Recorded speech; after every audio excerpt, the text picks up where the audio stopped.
So the topic of this lesson and the next lessons and all lessons in May are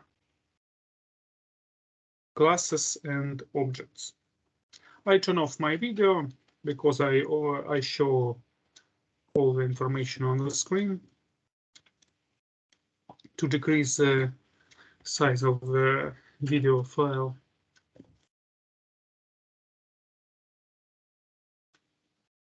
This is a brief plan of this lesson, maybe the first and the next lecture.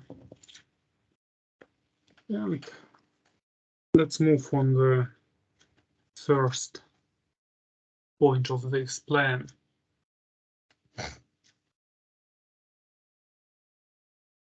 When we consider some problem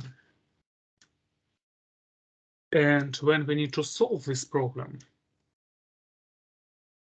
we apply so-called modular decomposition of the problem.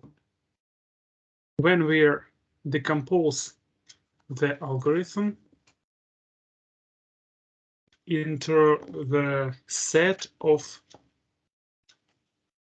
several sub-programs, functions in C++, in C, yeah.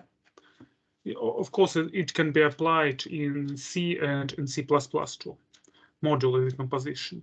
So we decompose the solving of the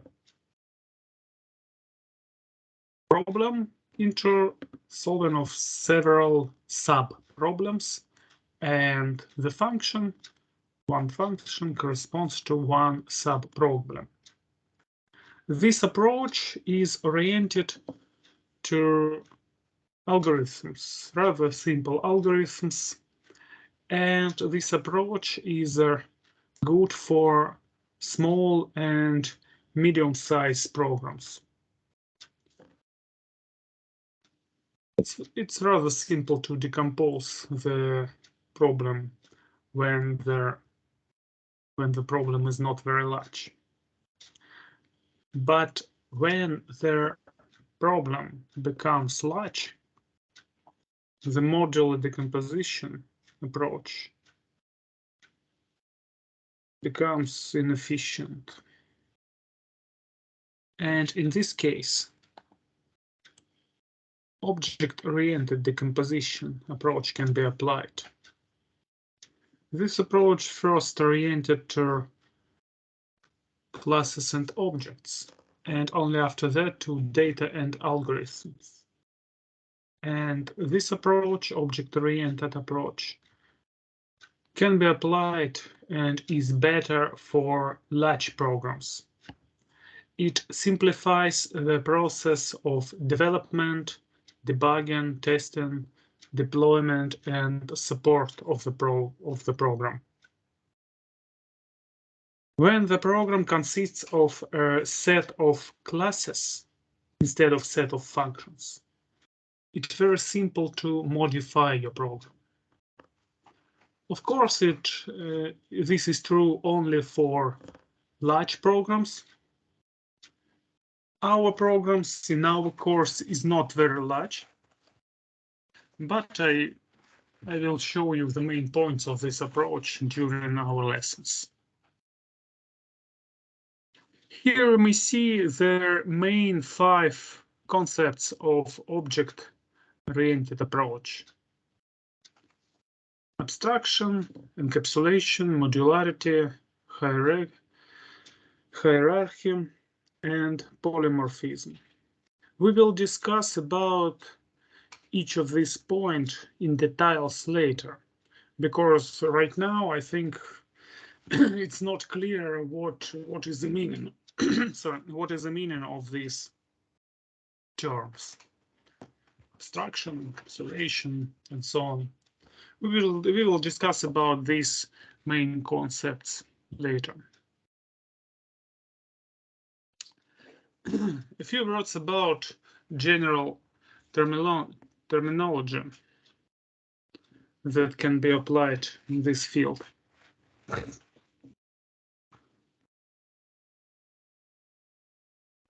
From the general point of view, we can consider several branches in object-oriented approach. These branches are object-oriented analysis, object-oriented design, and object-oriented programming. OA, OD, and OP. And this particular lecture and next our lectures is about OP, object-oriented programming. We will consider some syntax of C++ that allows us to use classes in C++. These two branches, OA and OD, will be considered later in master program or at software engineering. So during these lectures, several lectures, we will concentrate on C++ syntax. But first, let's consider some very simple example when the object-oriented approach will be useful.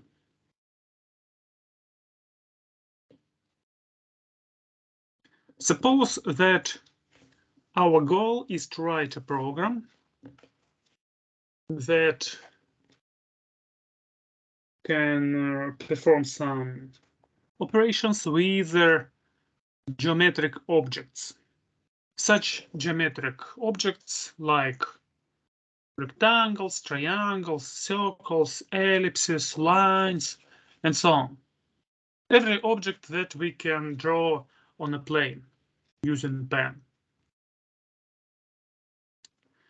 And one of the simplest objects is a rectangle. And the goal is to describe the rectangle. We need to specify some data, or maybe we need to make some additional suppositions about this rectangle that simplifies our description. If this rectangle is placed at some arbitrary direction, it's rather hard to describe this rectangle. But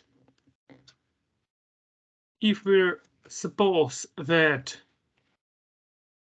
every line of this rectangle, every side of this rectangle is parallel to the corresponding axis, in this case, the description of the rectangle will be very simple. There are several ways how to describe rectangles. For example, one of the ways is to fix the coordinates of the left corner, lower left corner, this one. This is a point. This point has two coordinates, x and y. And to fix the width and height of the rectangle, the length of this side A and the length of this side B. So this rectangle with their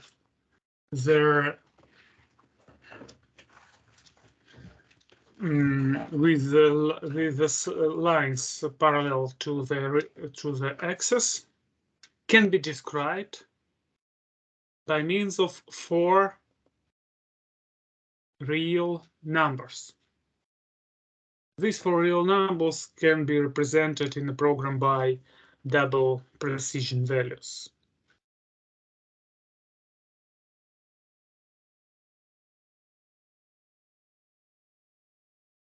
And what is it? This is the simple example of data engineering.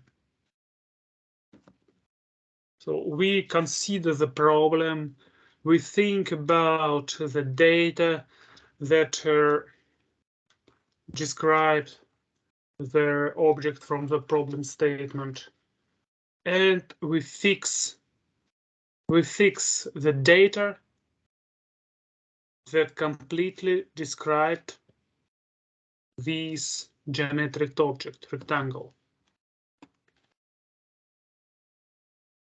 By the way,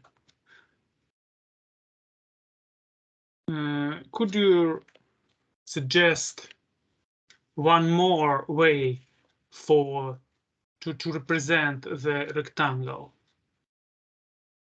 What is your idea? What information, what data I need to store to represent the rectangle instead of this way?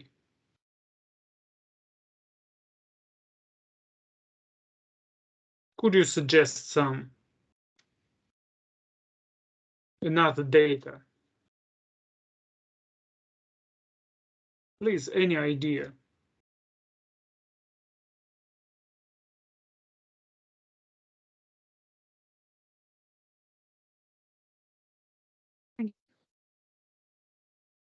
Sorry, I don't hear. Please, question. Repeat the question. Question.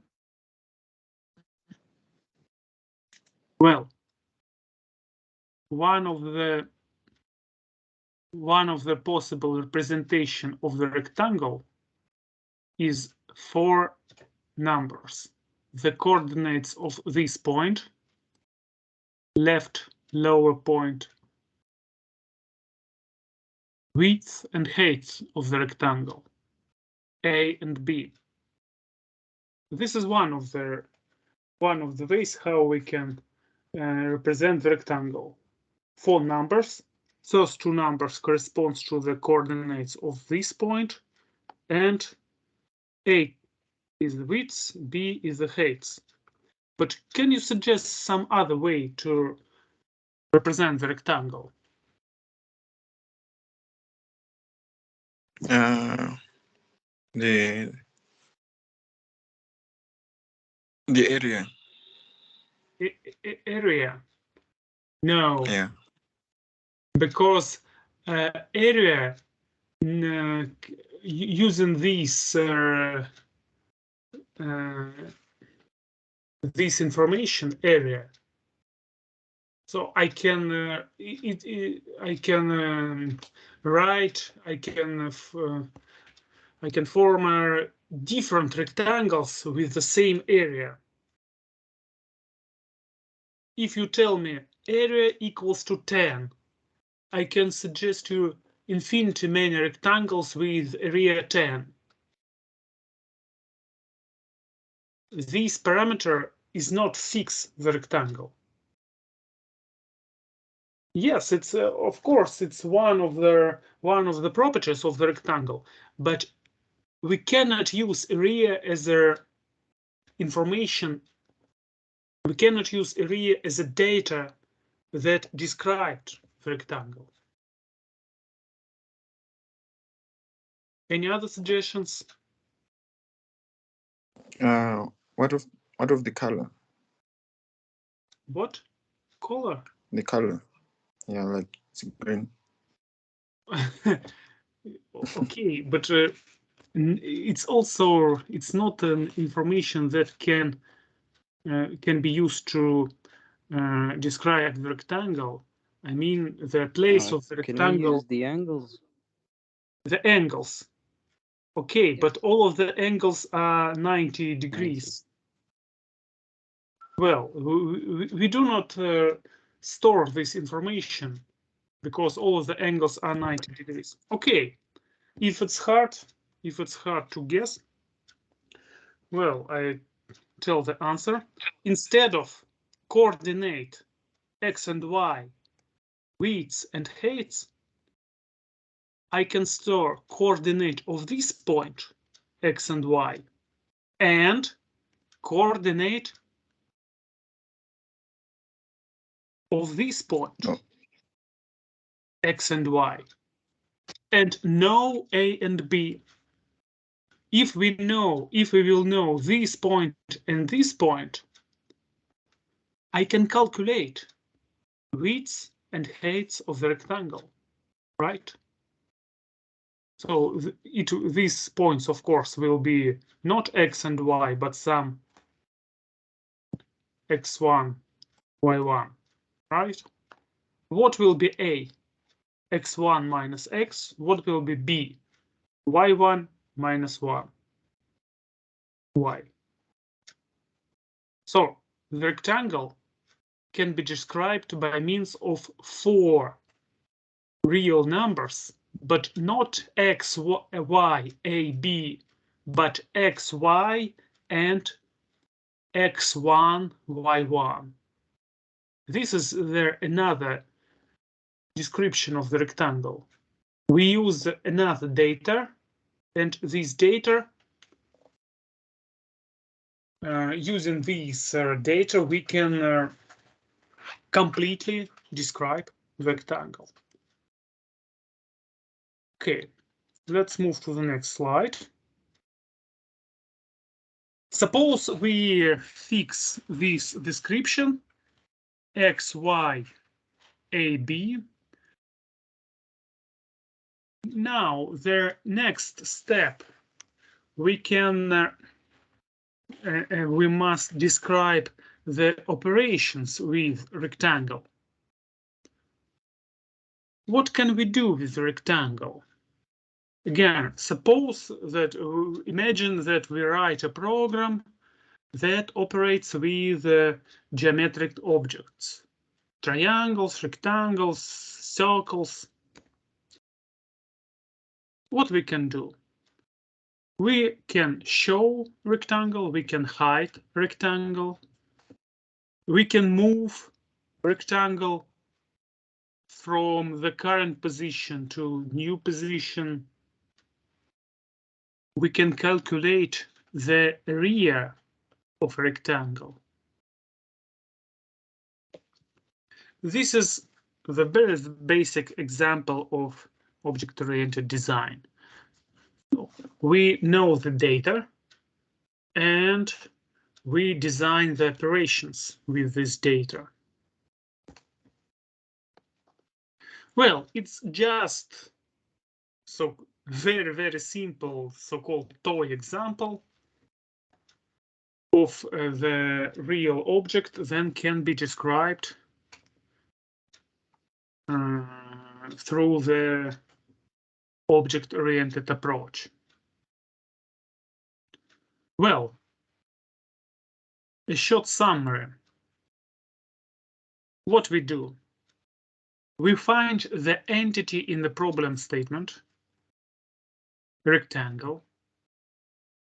We describe the data for the entity, x, y, a, b, and we describe the operations for the entity.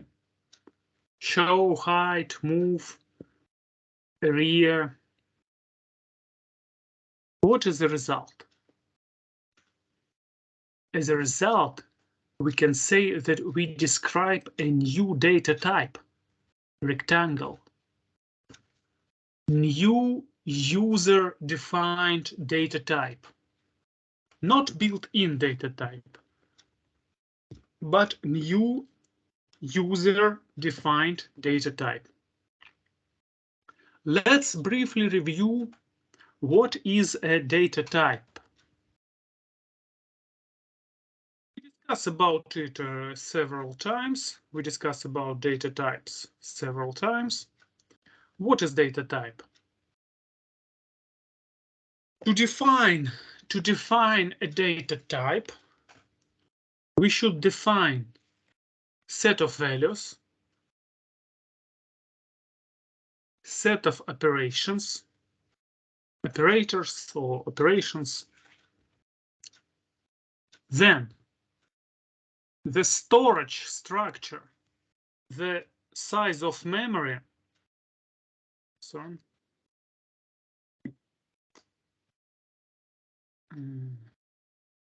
Yes, I just want to move this line here. The set of values, the set of operations, the size of memory required for storing the data type, and coding, decoding rules. These four elements must be defined for any data type. And for predefined data type, all of these sets, all of these elements are already defined. For example, let's consider the data type unsigned char. What is the set of values of unsigned char? The set of values are from 0 to 225.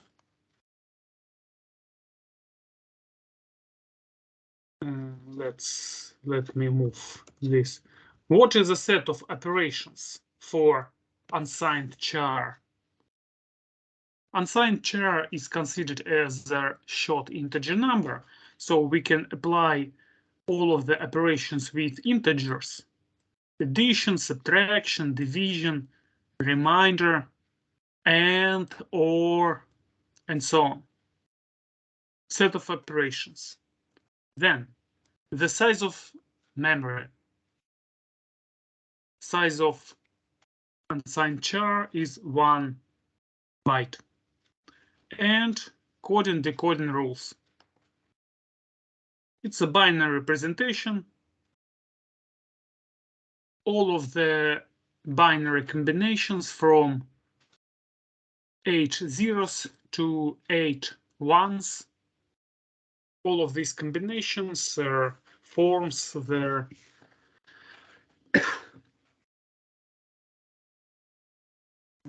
set of binary numbers for unsigned char. And the same can be, I can say the same for all of the built-in data types. For example, for integer, for int. What is the range for int? Do you remember? What's the range for int?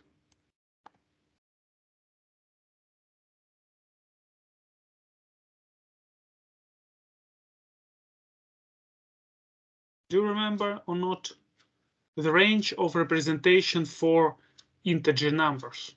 Integer number, not unsigned char, but int. If I declare in Visual Studio something like int I, what is the range of int? 2 to the power of 32. 2 in the power of 32. Very good, but not exact answer. Approximately I in the range minus 2 power 31 and up to 2 power 31. Okay. If I is unsigned,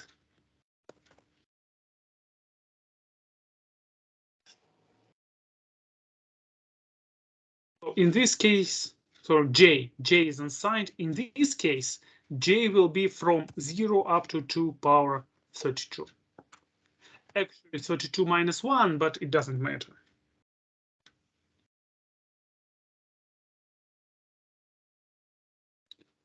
Well, for all the data types, I can say the range, the set of operations, amount of memory, and the storage structure.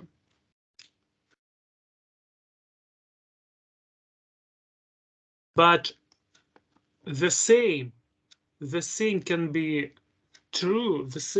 I can say the same again for all built-in data types, int, float, double, and for user-defined data types, array, structure, enumeration,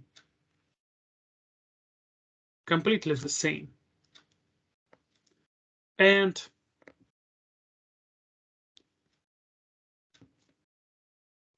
I can say in general that abstract data type, here and after denoted with ADT,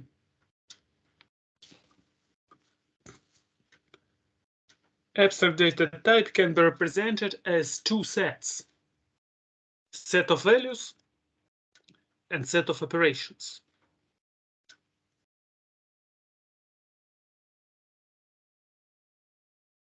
And user-defined data types is used for better representation of their problem statement.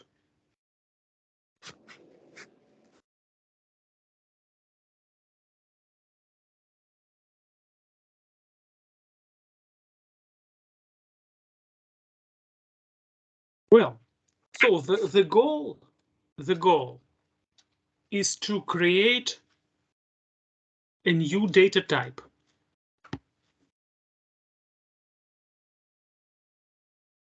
But the set of values and set of operations are not encapsulated into syntax of C or C++.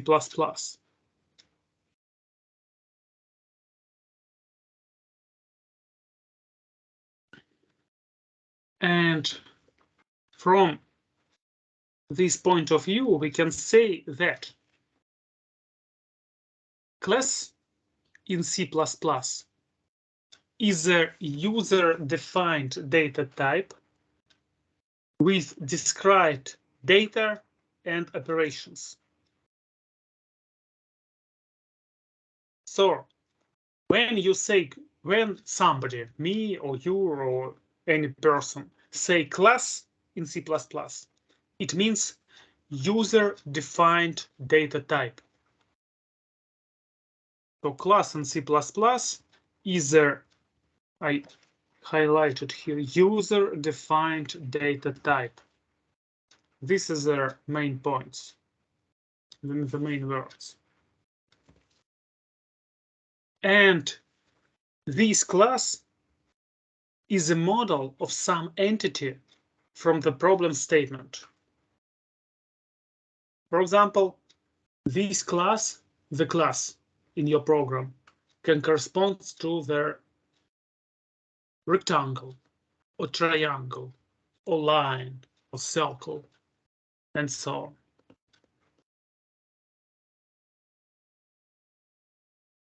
So rectangle that we consider is example of an object of a class from the real world. Well, when we consider this example with rectangle, what we do? First, we fix the data to describe the rectangle, and after that, we fix the operations with this entity, with the rectangle.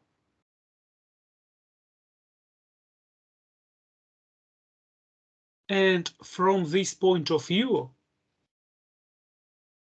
I can say that class, the definition of the class, in the program consists of the definition of data and definition of operations with this data.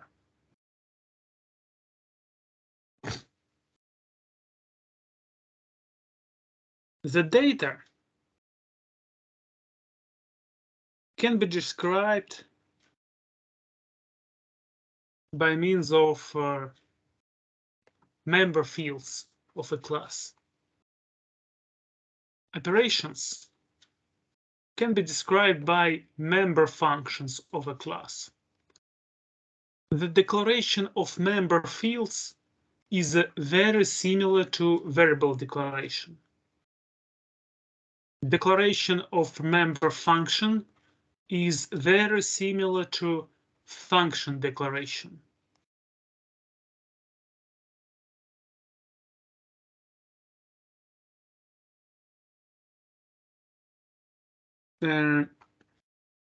Let me switch to this mode. Well, this is a simple, the general structure of class declaration. Class is a keyword. After that, you should write the name of the class. Then open and close figure bracket. Then you should write the list of hidden fields and hidden functions after the keyword private, and after the keyword public, you should write the list of open fields and open functions. Class, private, and public are keywords, reserved words that can be used only in predefined sense to declare a class, to declare private members, to declare public members. So you cannot declare a variable with the name class. It will be a mistake.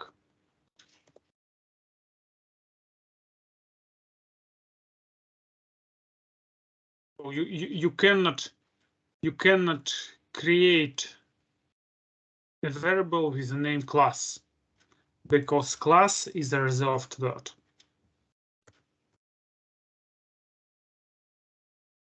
But you can create the variable class with capitals, because large and small symbols are different in C++.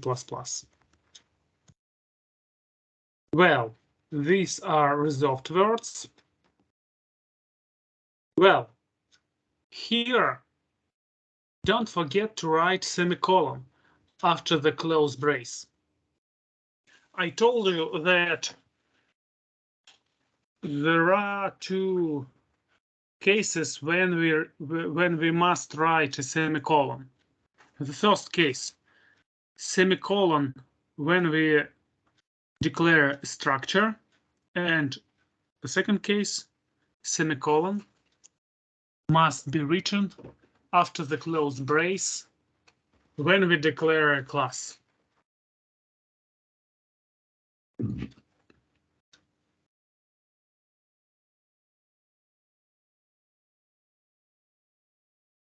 This part of the members and functions are hidden part. Hidden means that nobody except this class cannot get access to these fields. Variables or functions.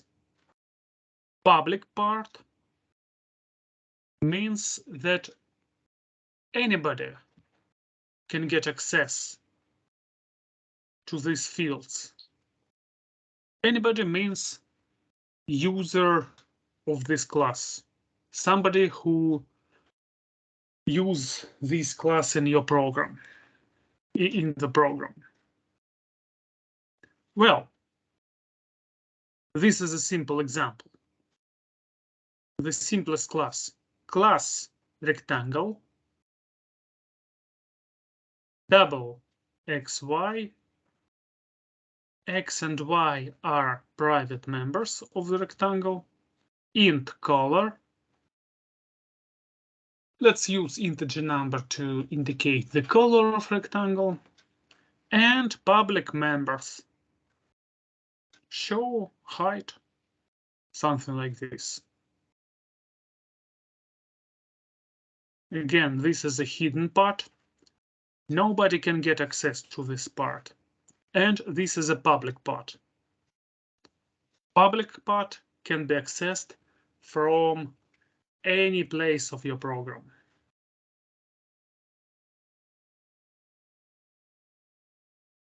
Again, let me repeat that all information in private section is accessible only inside the class and its member functions. And all the information in public section is accessible everywhere.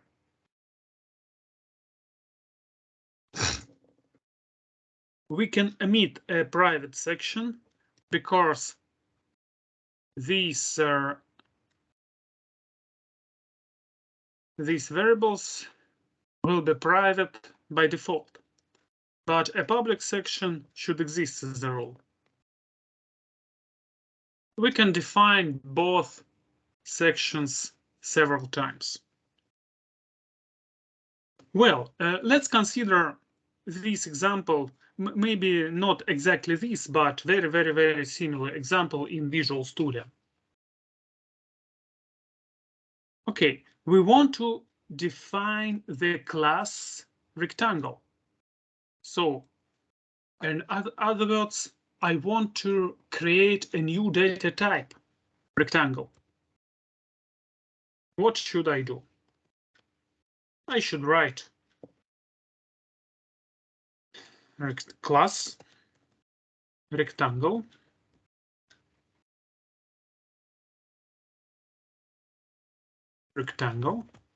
open and close brace.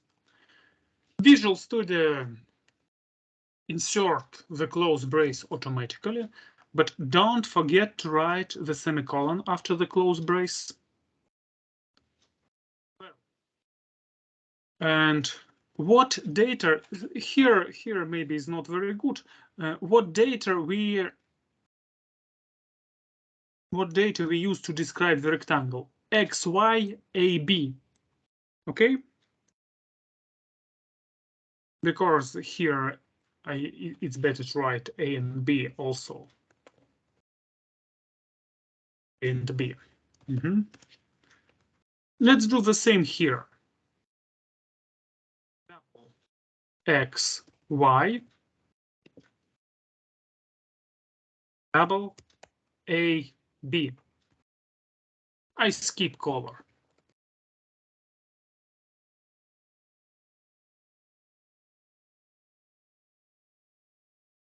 Well, by default, these members are private. What does it mean? It means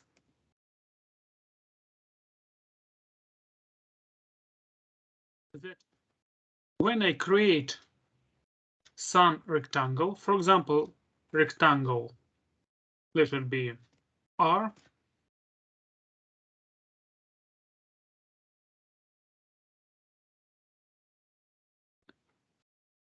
and I want to get access to X, Visual Studio cannot give you access to this member. Please read this message. Member rectangle X declared at line 19 is inaccessible. You cannot get access to this X directly from your program. This is the main difference between classes and structures. Suppose that I declare struct rectangle structure. In this case, all of the members are accessible. I can write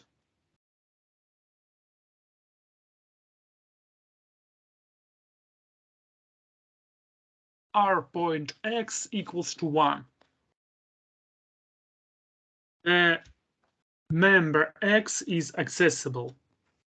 And if I compile my program, I will see a correct result. But if I change here the keyword to class, this x becomes inaccessible.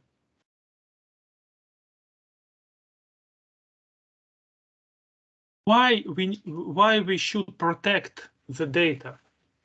We should protect the data. We should hide the data to protect it from the changes by maybe by user or by programmer. Who can change this data? Who can get access to this data? Only their methods from the class. Well, this declaration, the same as this one. All of the data are private. If I write here the keyword public, this X becomes accessible and the program becomes correct. But if I write here private, all of the data becomes inaccessible. I can declare this rectangle, but I cannot get access to the member fields. These member fields are protected from the changes outside of the class.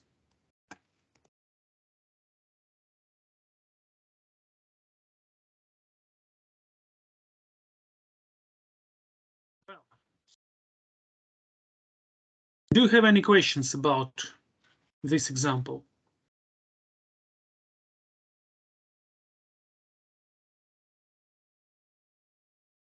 Please, any questions? No questions. Okay, no questions. Well,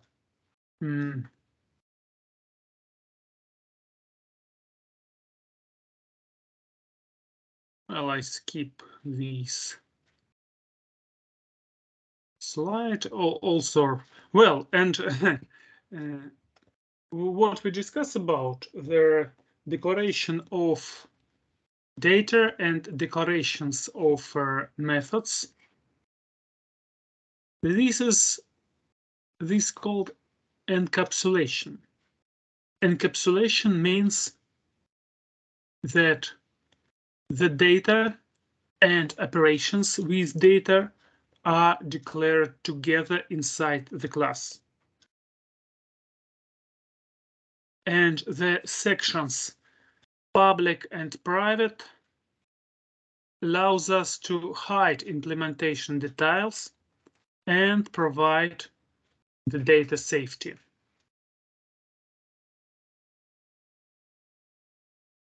Well, the question may be asked when we should declare data as private.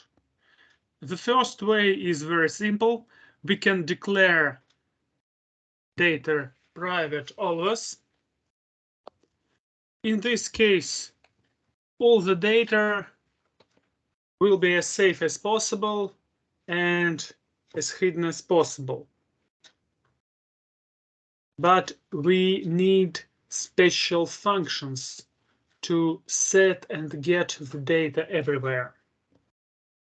And the second way, more correct way, we should declare data as a private when it makes sense. In this case, we hide implementation details and we need special functions, so-called setters and getters, only for the hidden data.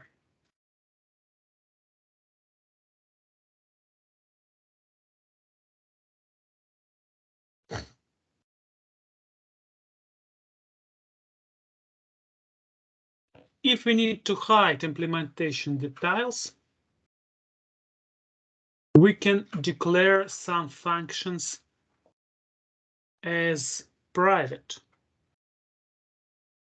It means that these functions, these member functions, are inaccessible from the program. And these functions can be considered as unnecessary functions to users of the class. And a public section can be considered as an interface of the class. And of course, the small interface will be better for better understanding by the user. And maybe one of the rules of creating the classes is do not implement unnecessary functionality.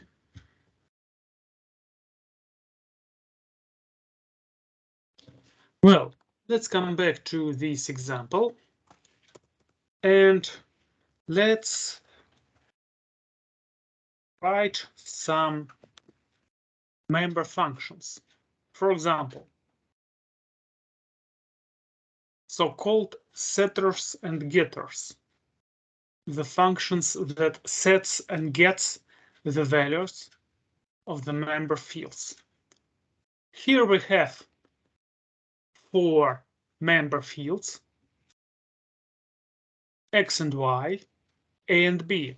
By the way, these member fields can be declared in one declarative statement like this, X, Y, and A, B, in 2 declarative statements, it doesn't matter.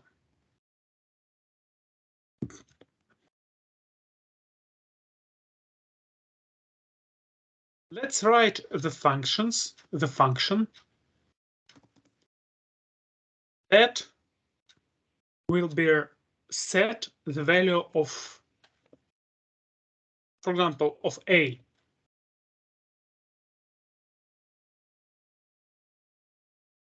Let's give the name set A. There are several ways to define this function.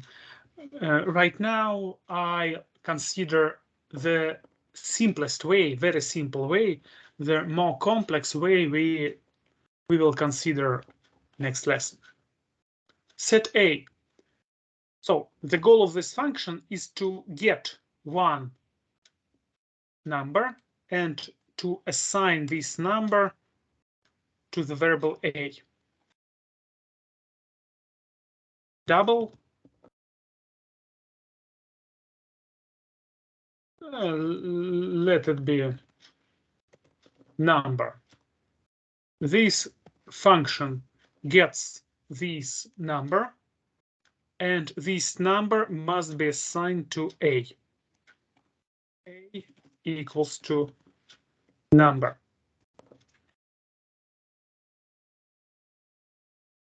If I define such function as set A, I can call this function from the class.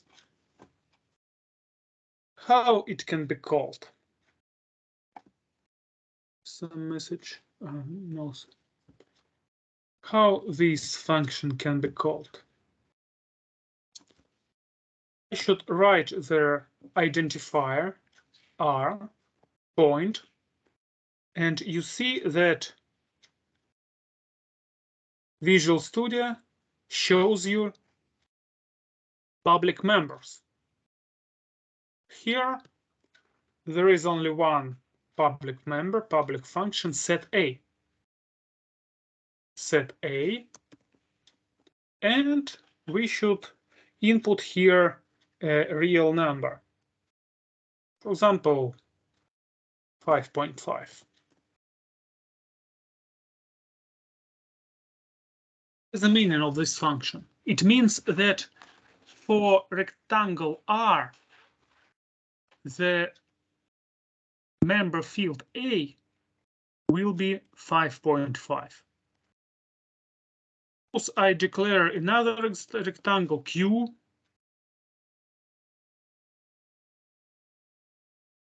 I can call Q point, set A 1.1. It means that the member field A at the rectangle Q will be 1.1 after I call this function, and so on. This function is called setter. This function sets the value of the parameter, and I can create the function that called getter, that gets, that returns the value of member field. What is the type of the member field A? The type is double. That's why the function get A should returns double. And this function is very simple. It just returns A.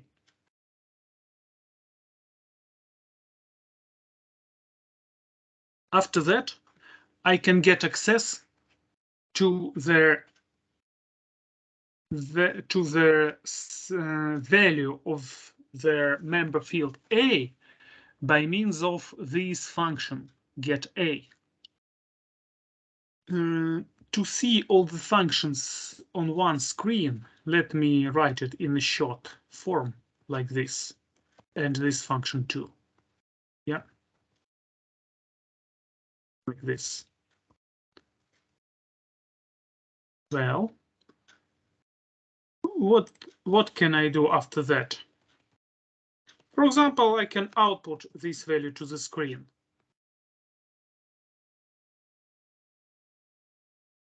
R point A equals to R point get A.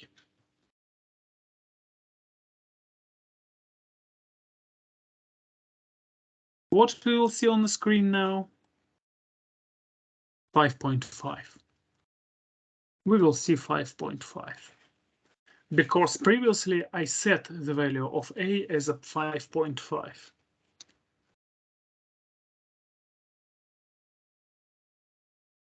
I can write here Q.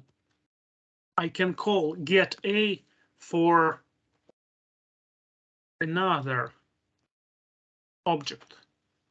And in this case, we will see 1.1. Suppose I forget to write set A here. What we will see on the screen now? Who can guess?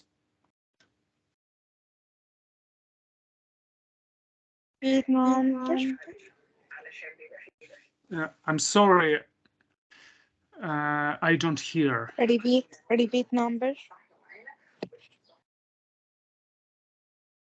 No. We will see undefined number because the value of A is not defined. I don't set the value of A for Q. And I'll see some undefined number, some random number.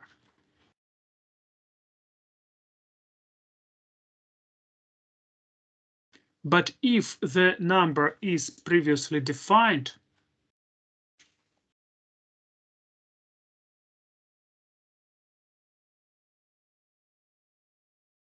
I'll see it on the screen. Well, this is a simple example. I think you understand that the same functions can be written for set B, get B, set X, get X, set Y, get Y. But actually I can write more complex setters and getters. For example, void set. Let's write such function, set VH, set widths and heights. First parameter. Second parameter, heights. What should this function do? A equals to widths, B equals to heights. And if I call the function set VH with corresponding numbers, the values of A and B will be defined, right?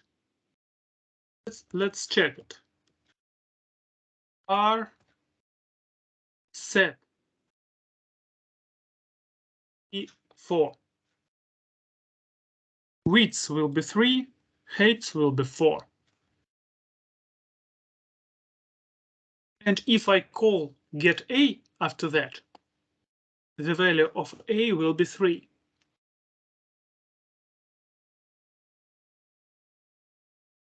Moreover, I can write more complex examples.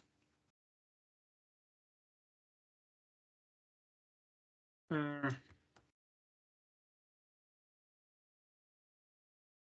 can do different functions, 2 different member functions with the same name, but with different parameters.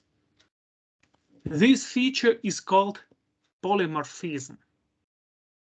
I can create different functions with the same name, but different parameters. Let's consider set VH in this case.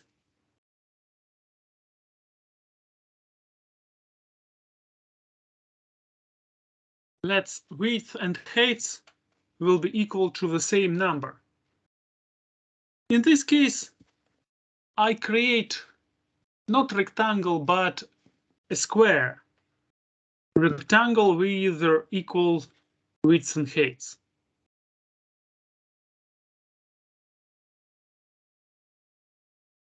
Let's check this function. For example, let's use 5. Now, if I pass only one parameter here, the second instance of the function set VH will be called. If I pass 2 parameters, the first function set VH will be called. As far as I pass here 5, A and B will be 5. Right? And I can call the function getB, or of course I should write it before. Get B, return B.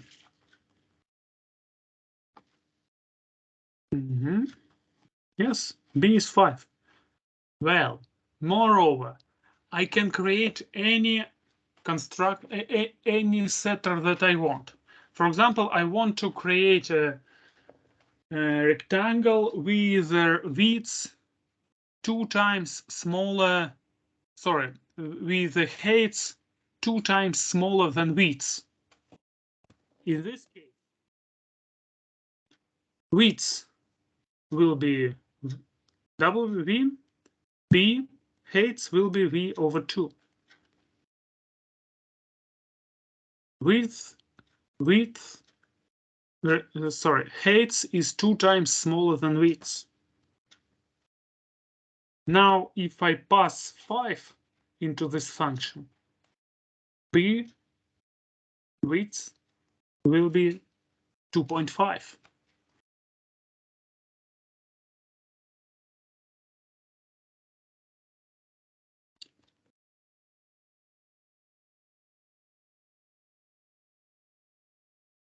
Well, And let me repeat again. To write public, all of these functions will be inaccessible, and the program becomes incorrect. I cannot get access to these functions if these functions are private. I can get access to these functions only if these functions are public.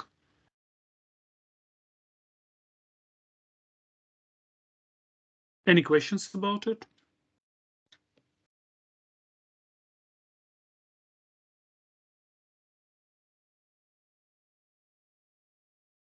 No questions. Okay, and let's come back to the presentation and let's discuss about the final example. Let's consider maybe the classical example that we always consider as one of the first examples of classes. Class complex number. Do you know what is a complex number in mathematics? If we consider the real number is just one real number. For example, 1.1, 5.5, and so on. In some cases in mathematics, we should operate with so-called complex numbers. Complex number consists of two real numbers that called two numbers, real and imaginary parts of the number, re and im. From the general point of view, complex number is a number that is represented by pair of real numbers, by two real numbers, re and im. And this is a good example for classes. We can create a class with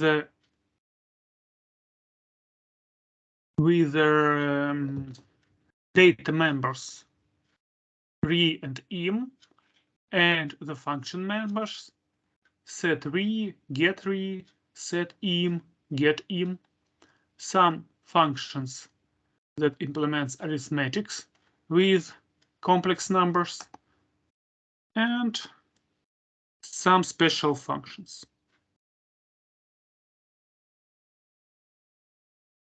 And we will hide all the data in this example only for demonstration.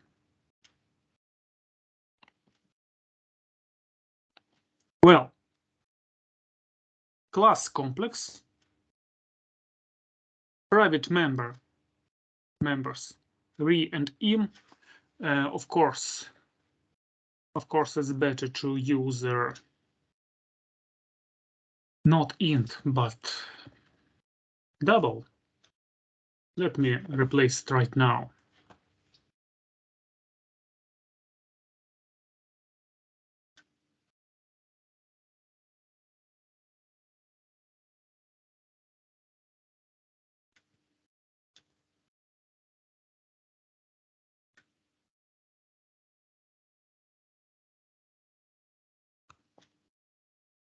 I replace this declaration.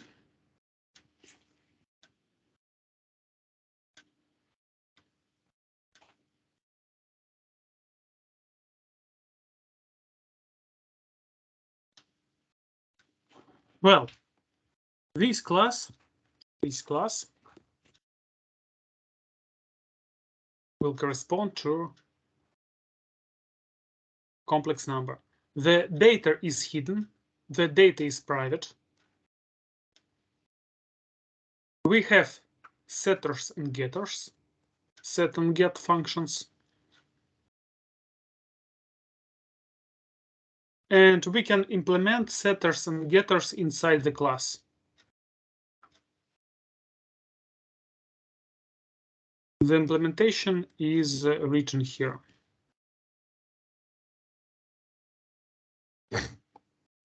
Let me reproduce this example in Visual Studio.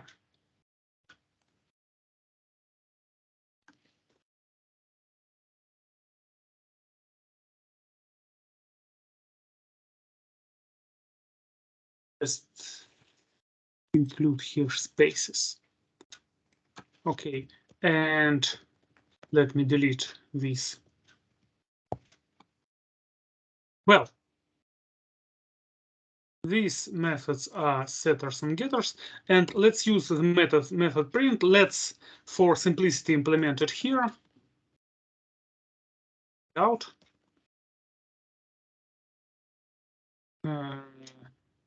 Like this.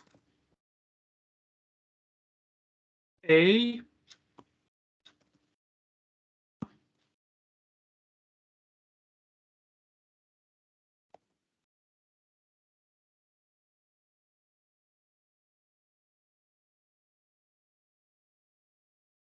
comma B. Or not comma, it's better semicolon. The close.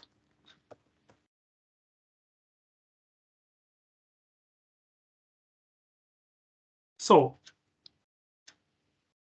or not A, of course, re and im. Real and imaginary part. Well, let's create now some real, some complex number. Complex number C. C point set real to C point set image 3, and after that I can call C point print, and it prints the number C on the screen. 2, 3.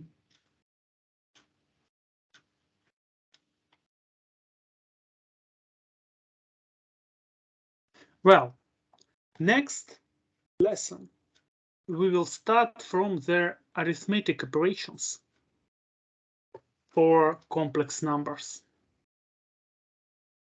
because this is a good example how to create methods, especially arithmetic methods, in a class. Well, that's all for today. Later today, I will send you this presentation. I will send you the video file of our lesson. You can review it again. You can read this presentation. Please try to reproduce these examples in Visual Studio. Well, that's all. Do you have any questions?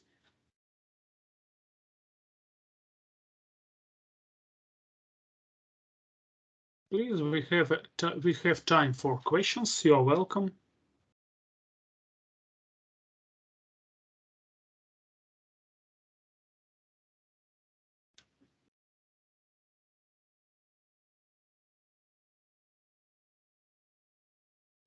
Well, if you don't have any questions, again, I repeat that later today I will send you the video file and the presentation. Let's meet next Wednesday. Next Wednesday we start from this point. We consider arithmetic operations for complex numbers. Goodbye. See you next week. До Have a nice свидания. week. До свидания. До свидания.